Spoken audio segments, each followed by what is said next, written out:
190 games? Are you kidding me, Kris Letang? You've missed 190 games? Ouch.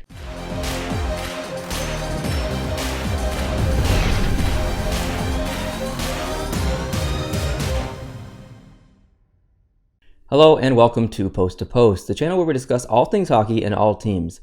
And the other day it was announced, or maybe it was yesterday, it was announced that Kris Letang was going to miss the playoffs, the rest of the season. He's going to be out for a long time. I think it was six months or something. Yeah, it could be up to 6 months. Yeah, so it's really unfortunate for the Pittsburgh Penguins, their fans, and his teammates, and Kris himself. He's a stand-up guy, very well respected around the league, and to see someone go through this injury is it's really unfortunate, and he's injury prone. So I'm actually going to toss this over to you because as a Pittsburgh Penguins fan, and you really like Letang as a person and a player, so this is going to be an easy episode for me. I'm just going to sit back and relax, and you can have at it.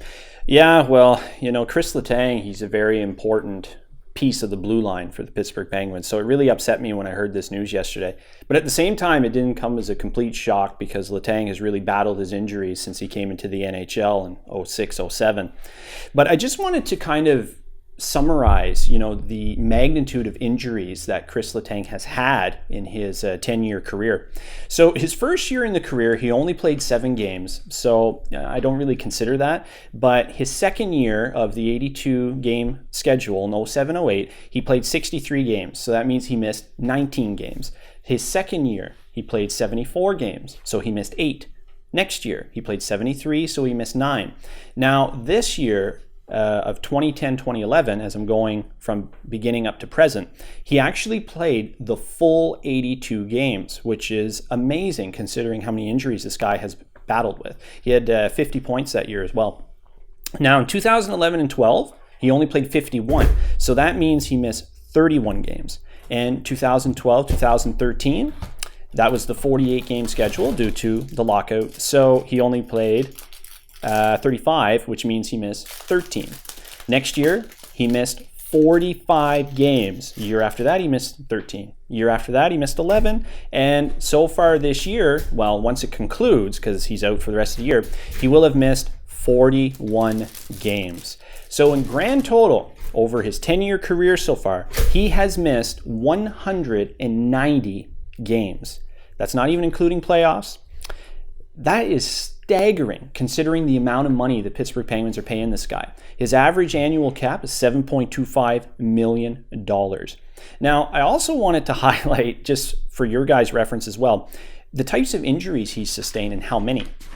So he first came into the league, as I mentioned, in 06-07, and since then he has racked up a staggering list of injuries. He has had over 15 in his 10-year career that have kept him out of the lineup. And so far this year, between injuries and illness, he has been out 5 individual times, which is just unbelievable. So the first one this year was October 19th, where he missed games with a lower body. December 15th, lower body.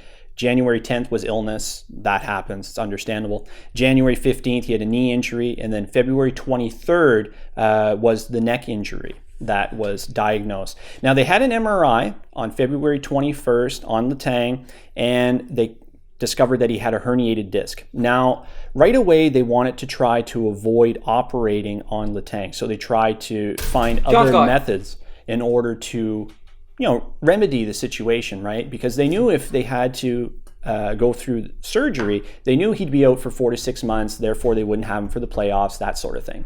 So they purposely made sure, hey, let's try a different option first before we instantly go for surgery. So overall in his career, the guy has played 603 games, which is almost kind of shocking considering the injuries he's had, right? In those 603 games, he does have 386 points, 87 goals, 299 assists. He is a plus 57. But Letang is more known for his offense ability compared to his defensive ability. So I know there are a lot of people out there that look at Letang as a defensive liability. I don't fully go against that argument. He does have his moments. And I mean, you could say the same with Erik Karlsson as well, because in my opinion, they are two of the most offensive defensemen in the entire league. And that's the reason why Pittsburgh really likes this guy, because he really drives the power play when they're out there. He really controls the blue line. And he's insanely fast, So if a team is on the penalty kill, they do chip a puck by him, chances are he can really step on the gas and potentially break up a play there. So that's really good.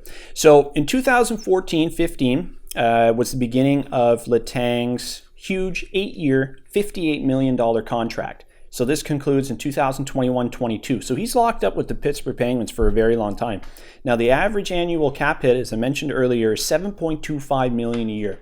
Now this is a defenseman where in 10 years you were only able to get one full NHL season out of him. So as the GM, as Rutherford right now, would you be asking yourself, do we really want to keep this guy? Or do we want to try to, send him elsewhere? Because in my opinion, I don't think the Pittsburgh Penguins are getting their value out of Kris Letang. I honestly believe that they're overpaying for the amount that he's able to play, healthy to play.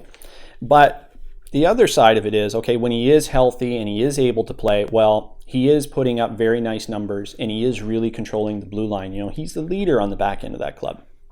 But the other thing is, would there be other NHL teams that would have interest in Kris Letang?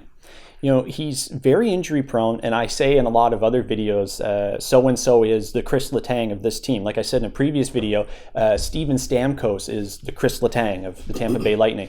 Just because the guy is injured so much. It's just kind of a rinse and repeat, where he's injured at one point and then he's not injured, and then all of a sudden he's back for 5-10 games and you think, yes, okay, he's back, he's healthy, and then all of a sudden, bang, something else happens and he's injured again. So it's going to be tough for the Pittsburgh Penguins to fill that void. As I said, he's a leader on the blue line. He really is for that team, but hopefully they can persevere. Yeah, I think you're right. And one of the things that the Penguins did correctly was at the trade deadline, they were all in. They went out and they got a couple of other defensive guys like Hainsey from Carolina, who went through. He came from Carolina, and then Streit, who went through the Tampa Bay Lightning for that brief, short, it seemed like 10 minutes. I think it was. It was crazy. So they got two guys who was going to help them on the back end. And Hainsey, maybe we can just talk about him for a little bit. He's never played a playoff game, so.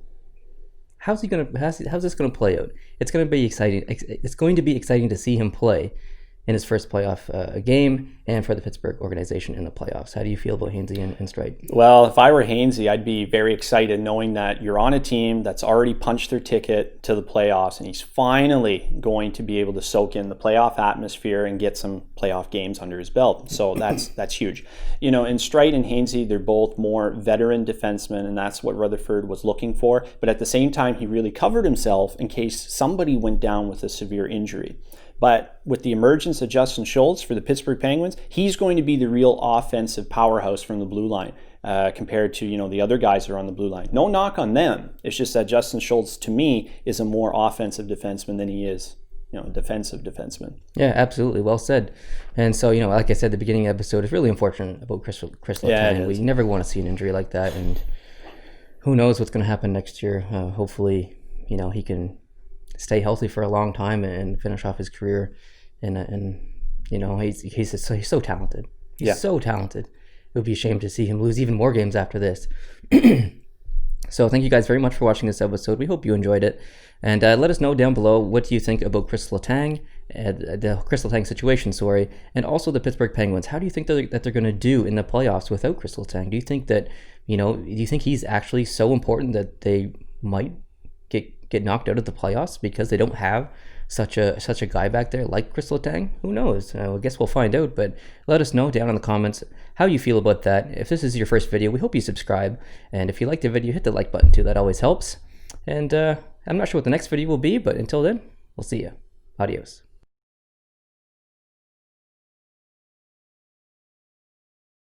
Okay.